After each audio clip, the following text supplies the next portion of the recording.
Good afternoon, everybody. Scott Fisher here, once again with you, Senior Resource Connectors. We are in season two, and I have been trying to get this woman to sit down and talk to me for about a year now. And Krystal is one of my very best friends in the business. We've known each other many, many years. As I have shared with you each and every week, we do this.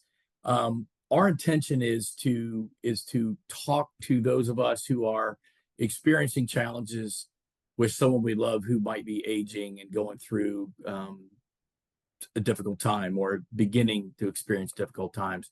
Um, Family after family after family we talk to, Krystal, I'm sure you see the same thing, that it's not the seniors themselves that reach out to us and talk to us about our businesses. It's often and most often the kids.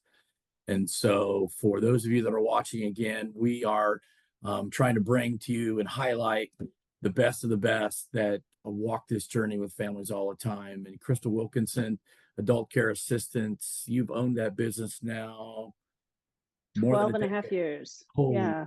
Moses. And you're in that business, you're the second owner. And so Karen started that business how many years ago now has that brand been in the valley? Right. So Karen actually started it. Well, she started it before, but she got the letter from the IRS. And so it was incorporated in 1996. But she actually was helping a neighbor, which turned into another neighbor. She hired a few friends. Yeah. And then eventually the IRS came and said, hey, you got to incorporate, you got to pay taxes, things like that. So in 1996, so we are 28 years old at this 28 point. years old. Yeah. Congratulations. Yeah. Thank And you've you. got 12 and a half. Well, we met just after you got became the owner and got Mhm. yourself into this, working with families business.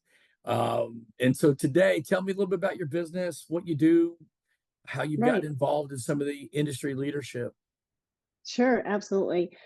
So I stepped into the world of home care organically through my husband. I was my husband's caregiver. He had been diagnosed with cancer, Hmm. and met Karen through that journey. She also was a cancer survivor, but unfortunately, her cancer had come back, and so we took over January 1st of 2012, and she passed away May 1st, just a few months later. So had a short stint of just getting to know her, but she was also taking care of, I think it was her sister, and so it was quite the journey for her. But one of those things that you would not wish on your worst enemy. But I'm so grateful for our experience, and it brought me into the world of home care.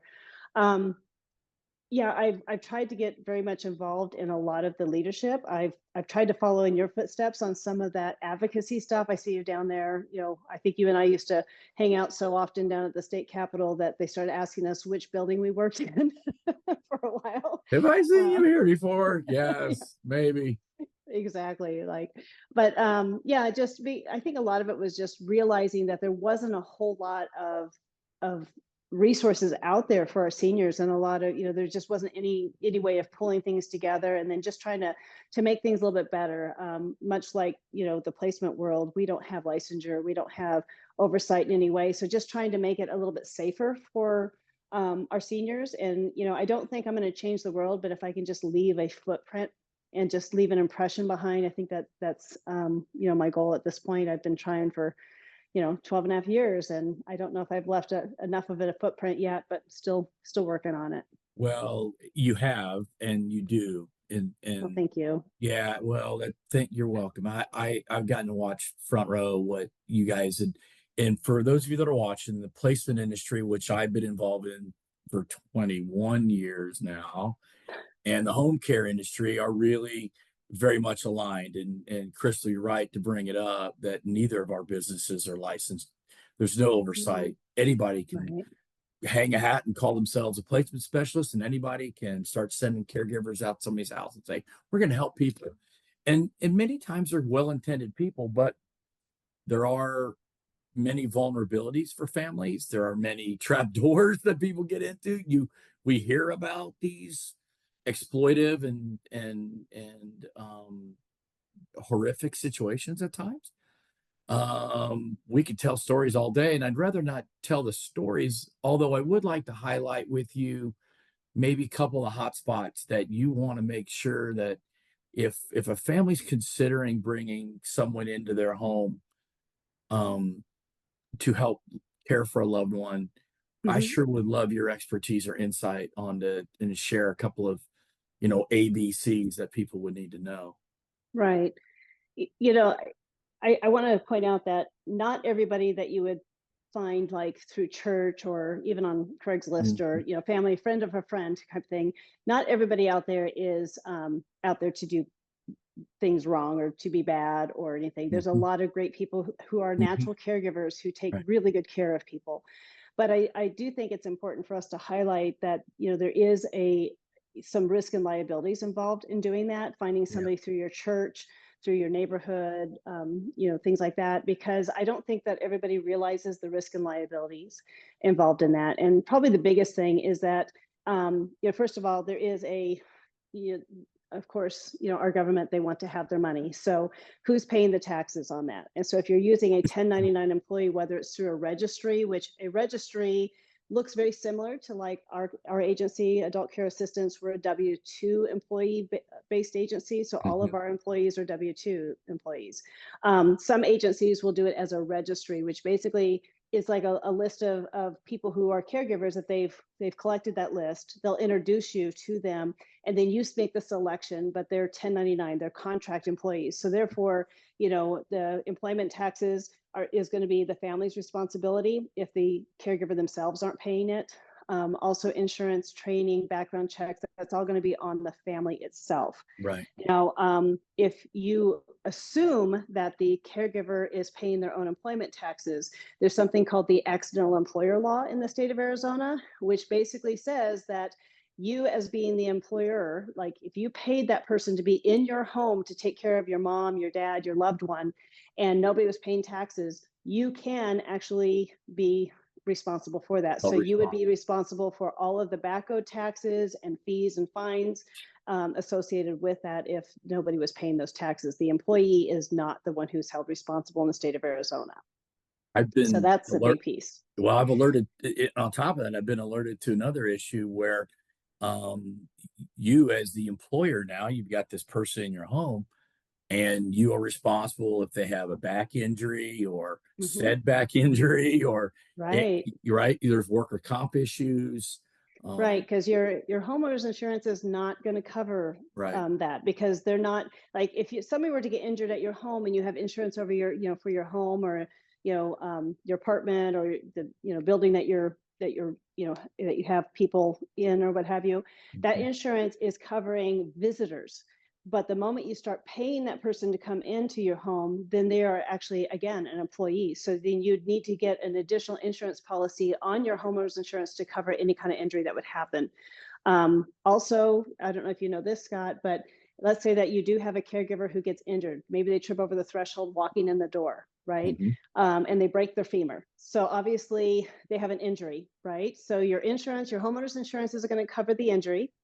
So then hopefully the caregiver has some kind of insurance to cover that. If not, that caregiver would then be forced to seek some kind of settlement in order, so you would be responsible for that injury as a family. So that caregiver might end up suing the family or the person that they're caring for that, number one.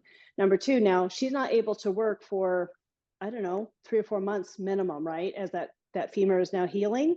Right. So who's paying into the unemployment, right? So if she in that time frame goes to the state of Arizona and says, "Hey, I need some assistance because I can't feed my family. I have, where's my unemployment insurance?" That's going to trigger them to say, "Okay, who's been paying into your unemployment tax?" And if that person's not paying into it, then again, you as the employer is now, you're the accidental employer, that's your responsibility to take care of that as well. So there's a lot of risk and liabilities. Again, that caregiver doesn't mean that they are, that they're a bad person. It just like, what is the risk and liability to actually associate with that? And do I, want to take the chance that I may have to Did, take on some of that? can you tell Mhm. me? I think you even told me this once that a family had employed someone for quite some time. When the lady died, then the caregiver went to unemployment and said, Mhm. I, I now need a job or I don't have one. Right, Was that right. that on the family too? Right. So it was. So I'm actually the president of the Home Care Association of America for the Arizona chapter. I have been for Mhm. about 8 years now. And being in that position, often, people will reach out and, be like, what do I do in this situation? Or, hey, I want to share with you what happened and that type of thing. And I had this gentleman reach out to me, and they had a caregiver that they had found through their church who was caring for his mother. Mm. And they had, she was taking great care of his mom. And for I think it was about 3 years. And mom had passed away. And so after mom passed away, obviously they don't have any more work for her. Like, they don't have another family Right. member waiting in the wings going, okay, well, now you're done with working with that one. So you can come over and work with this one. She Right. did a beautiful job. Mom lived for a long time with her care. She was well taken care of. I mean, she just did everything right. But once that job was done, the caregiver needed some help. And that's really what our unemployment is for, right? It's for the person who finds themselves unexpectedly in a position, and to kind of help bridge the gap until they can find the next job. Yeah. So this Yale went over to the unemployment office and applied for unemployment, and they came to her and they're like, "You haven't been working." And she said, "Oh yes, I have." And she showed them all of the canceled checks from the family. And they were like, "Okay, well then who's been paying the taxes?" And she's like, "Well, they employed me. I didn't know I was supposed to pay the tax." Now, was this a bad person? No, she wasn't trying to do anything to get the family in trouble or anything. She was just trying to navigate what she needed to.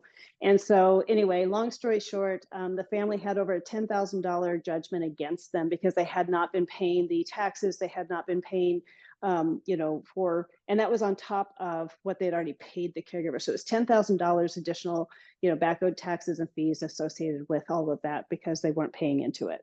So it can become very pricey and Yeah. very costly Yeah. for the family in Yeah. order for them to take that risk and liability.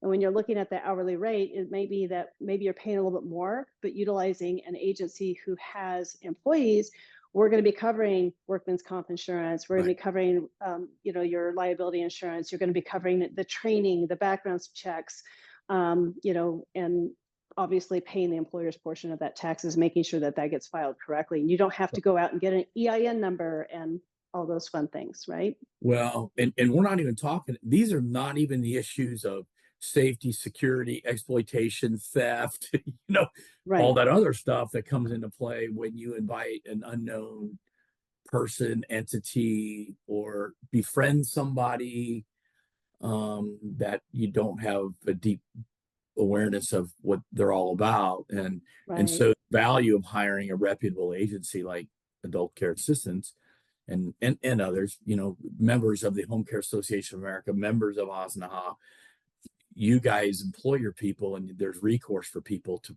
you're insured, you're background checking these people, your Right. fingerprint, right?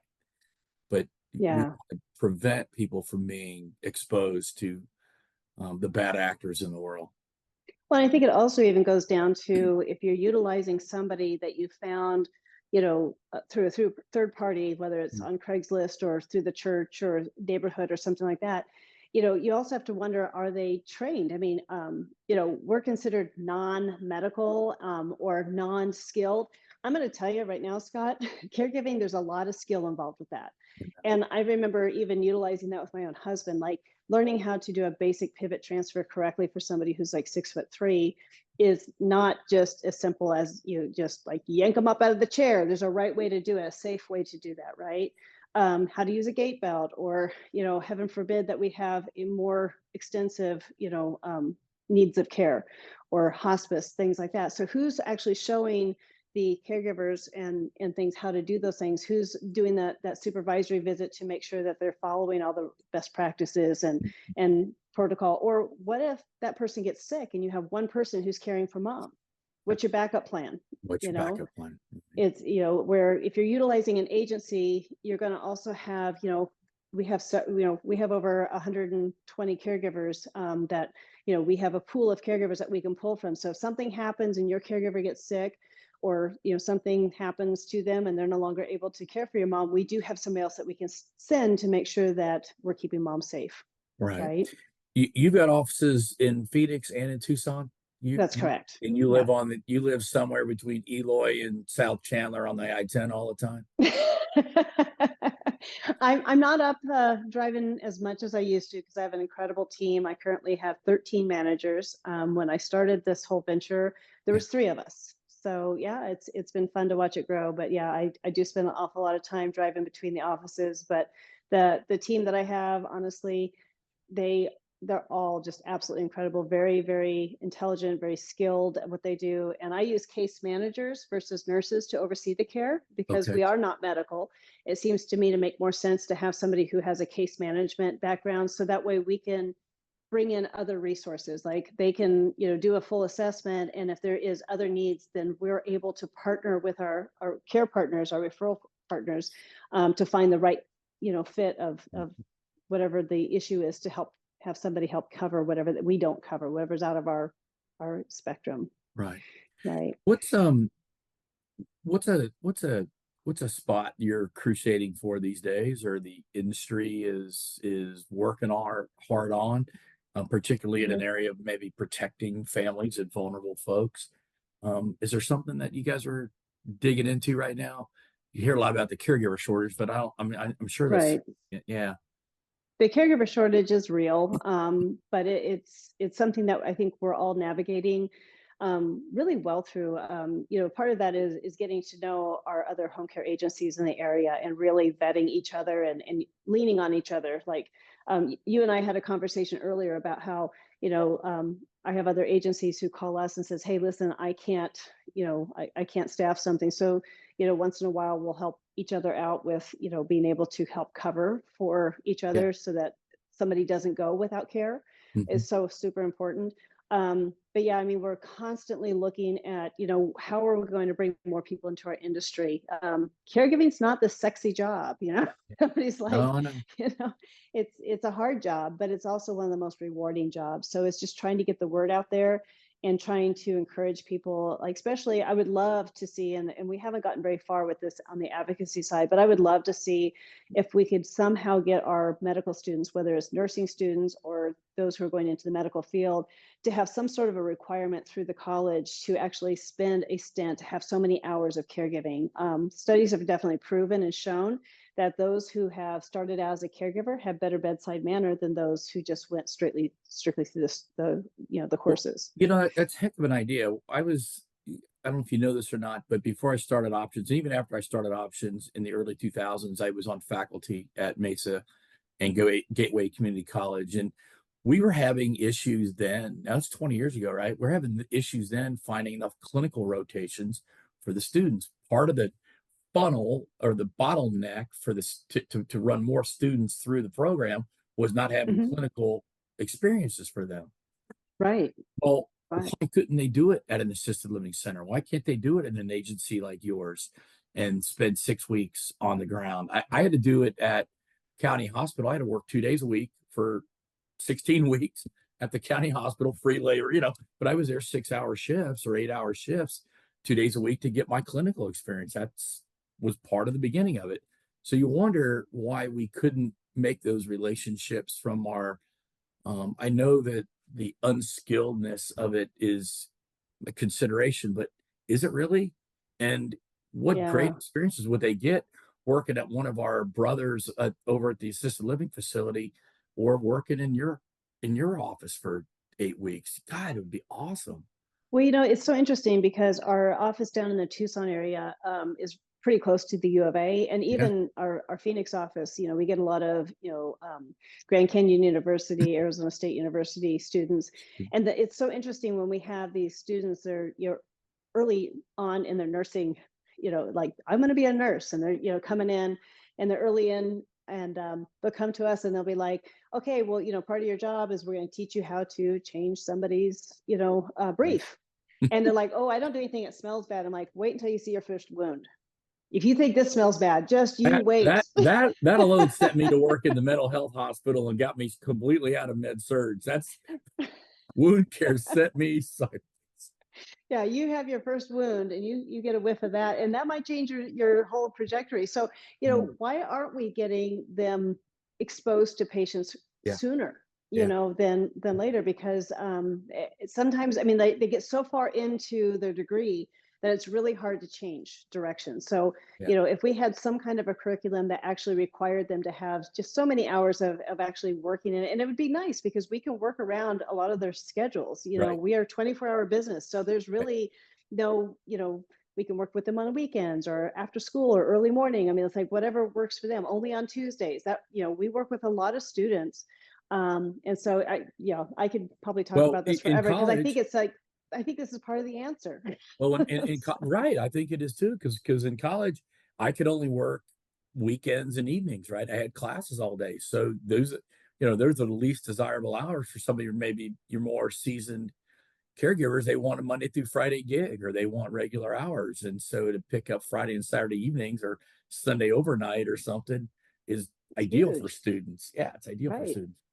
Yeah. I Very good. we're gonna wrap this here in a minute, but you mentioned something really important, and it just triggered a conversation I had with Don Irish, the owner of Family Home Care, and Don um, appears with me on another episode, and we were talking about the origins of ASNHA as an organization to provide professionalism and guidance and best practice for your industry in Arizona.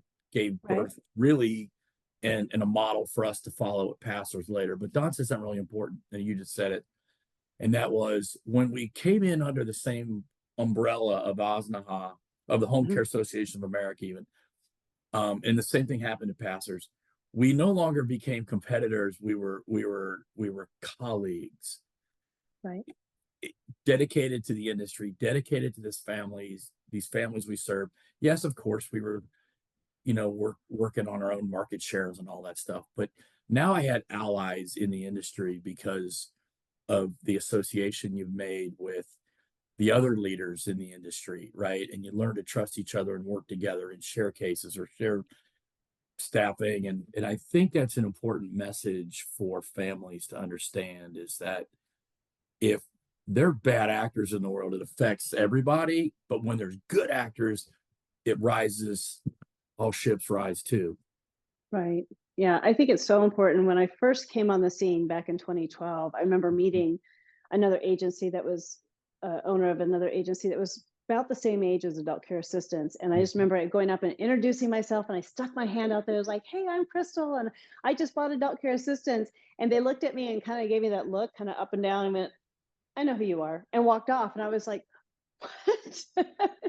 And then I was like, "That's not going to fly with me," because I was like, I have so much to learn, and there is such a big need. I can't do it all. So I Yeah, don't see us as competitors. I mean, yes, we're competitors, but I see us as care partners. yeah, And I have done quite a bit of, like, I love seeing the new agencies who are coming up. And I've worked quite a bit with newer agency owners or whatever to kind of sit down and be like, you know, if you're going to do it, let's do it right. right. And I'm a pretty open book on, you know, what are the best practices. And that's why I'm so involved with the Home Care Association of America. I'm a member of ASNHA, and I also helped found the Safe Home Care Coalition. And so those are all areas where I feel like there's an education piece. And I love that leadership training, and we're raising new leaders. I mean, you know, I've been in Mhm. the business long enough now that at some point somebody else needs to take the baton and Yeah, take it to the next place. But if we don't work together and learn together and make it better for our seniors and better for Arizona and our communities, what are we doing? You know, I, it's like, I totally agree. it's not just about, you know, building my business and growing it. Yes, that's a piece of it too, but it's really like taking good care of the people that we care for. And the benefit to the community when you do that is you do leave the world better than you found it. and Right. and you really have done that since you've gotten involved, and it's been a joy to get to know you over the years. I have marveled at your willingness to jump into a world that you didn't know much about when you bought it and got into it, but you thrust yourself into a position of you absorbed everything around, you aligned with all of us that were trying to also do something from our perspective. When we launched Connectors 3 years ago now, um, you're a founding member of that because you saw our mission to reach these adult kids and talk to families directly, and the educational aspect of that, and know the stress that they're going through. So if we could create another pipe to get to them, to help them, you were like, yeah, whatever you're doing, I'm in. And so I'm grateful to you for our friendship and your professional support, alignment all these years. Well, you're a hard guy to keep up with, but I'm grateful that we've been able to partner and come alongside each other. And I've learned so much from you over the years. So thanks for all that you've done. I Thank appreciate you. you too. Oh, I was teasing you about trying to run you down for a year because you're on the I-10. It's hard to do one of these Zoom meetings when you're blowing by Picacho Peak. We could try. I'm not sure if it's legal though. Might be dangerous. Well, listen, you guys, Krystal's contact information is out on our website. It will be here on the end of the video. If there's any questions that she and her team can answer regarding home care leadership, or you need any help with folks in your home, give us a call here at the office. Reach out to Krystal's team directly. Our family advocate and our brand ambassador are here for you guys every day of the week, answering families' questions.